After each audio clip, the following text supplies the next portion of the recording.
I've been a fan of King of the Hill for, 14 years already. I began watching it when I was just a kid and it's always had a special place in my heart. And I, like many others, was pretty skeptical to the new Hulu continuation of the series. But it seems to have been well received by the fans and done pretty well on streaming platforms.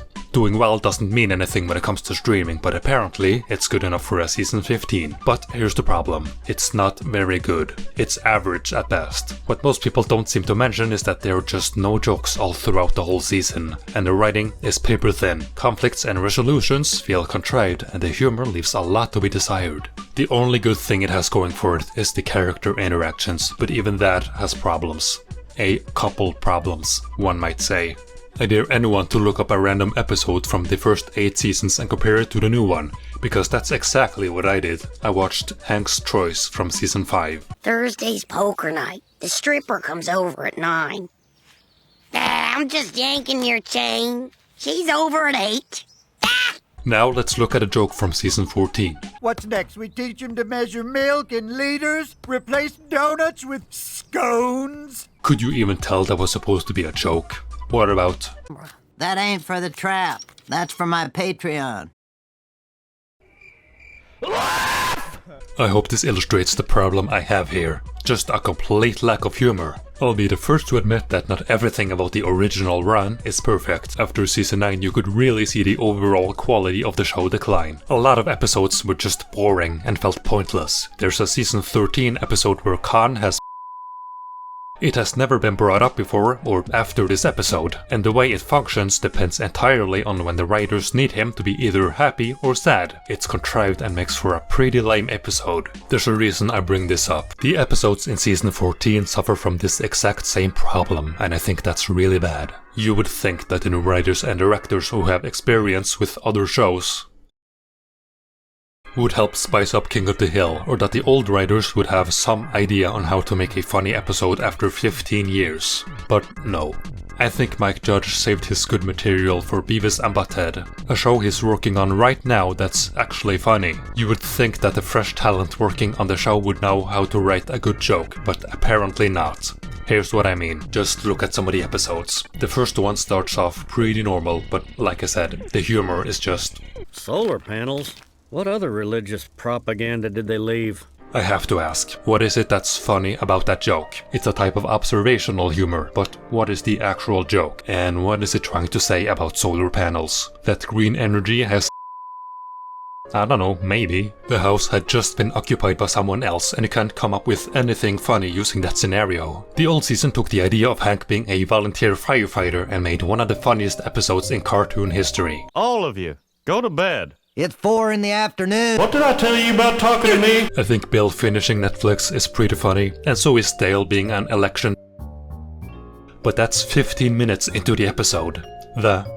I shouldn't have to call technical support to make a burger. Joke is funny too, but the problem is I can count the amount of jokes on one hand. Comedy is a big element of the show and it just not being present here is really off-putting. Again, just look at the old seasons.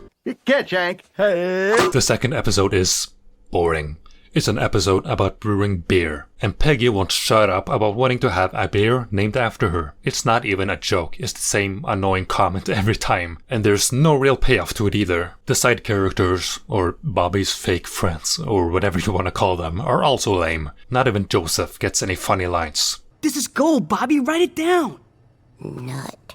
Sack. Hank tries to make some argument about fake beer, and I actually agree with him on a lot of it. But it's pretty clear that the episode doesn't need to spend 25 minutes hammering in this point. Beavis and Butthead would only spend 10 minutes on the topic, then move on. And that show doesn't need to constantly have characters being unfunny and preaching to the audience. I think all that I've said up until this point should illustrate why the new episodes are much worse than the original, or just mediocre at best. And I don't want to go through every single boring episode for this review, so here are some aspects that stuck out. Connie is boring. She was never that fun in the original episodes, but Bobby's antics usually made up for it. Her new relationship, if you can even call it that, is meant to show how the smart one has regressed into being hedonistic and unfulfilled, contrasted with Bobby, who is happier than ever, despite his role in the show being the dumb one. Is this a commentary on how makes you unhappy, or the futility of modern relationships. Maybe, who knows? I don't know. I don't care. Whatever. If Connie said or did anything funny or interesting, maybe I would care. It's funny how Boomhauer has the exact same problem as Connie, but at least he's funny, and you get to understand the problem by seeing it from his perspective. And his episode also offers a real solution to Boomhauer's problem. Connie and Bobby are just blabbering on about this open relationship stuff, and it's not clever or engaging at all. Bobby's girlfriend, Willow, is annoying. The show tries to build her up in one episode, and in another one, they give her the infamous scene. Yeah. That's, Personally, I don't mind that they got rid of her that fast. But I would not have a problem if they introduced a new character and tried to build it up, or gave a character some motivation, a thing that's been lacking in these new episodes. Episode 7 is pretty good otherwise, one of the less boring episodes of the season, except there's a lot of scenes of characters just yapping. Dale and Peggy's B-plot is mostly that. It's not funny, not important, it's just there. It's not the biggest problem, but it really compounds the issue of jokes being lame and plotlines being inconsequential. The show has basically nothing to give to the audience, and no standout qualities that make it better than any other show. It's like those modern Simpsons episodes where the guest star is the main focus, except even modern Simpsons tries to be funny. I saw what is apparently one of the worst episodes of the show, the Elon Musk episode, and you know what? It's not good, but at least it tried to tell jokes and have an interesting idea for an episode. And I think that really goes to show how bad the new King of the Hill season is, when even the Elon Musk episode is funnier. People complain about Khan's new voice and how it doesn't sound like him at all. Khan's old voice actor was hilarious and he actually had good lines to work with. So, are you Chinese or Japanese? The new one doesn't get any funny lines, and he doesn't sound like the old one. So, yeah, I don't know what's up with that. Where are you gonna keep it, smart guy? It doesn't even fit in your garage. Maybe I keep garage in SUV.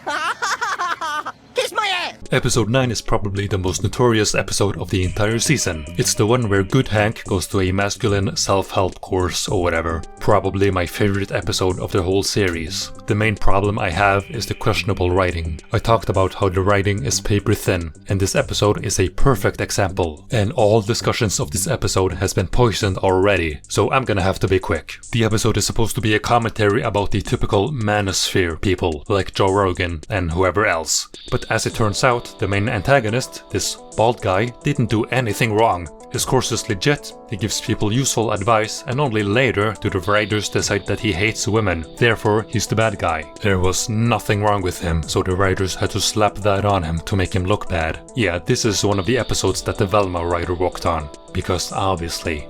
It's pretty clear the writer was just butthurt over something she saw on the internet and used the episode as a vehicle to rant about it. I would not even have a problem if someone decides to make an episode about the manosphere people, if the episode had even just a single piece of valid criticism. But again, it is my favorite episode of the season, so I don't know, at least it's not boring. If all you want are the characters, go read a fanfiction. I don't know how so many people gaslit themselves into thinking that the new episodes are good when there's just nothing here. It's not a good season. It only has the bare minimum of what makes a show good, and that is the characters. It really wasn't my intention to complain so much about the new season, but it's made quite clear that someone needed to state the obvious here. So overall, I would not recommend watching these new episodes unless you're a die-hard King of the Hill fan. Cartoons are great, and you can find so many fun and entertaining cartoons out there if you just look. One time I found this one that was so good I had to make a video about it.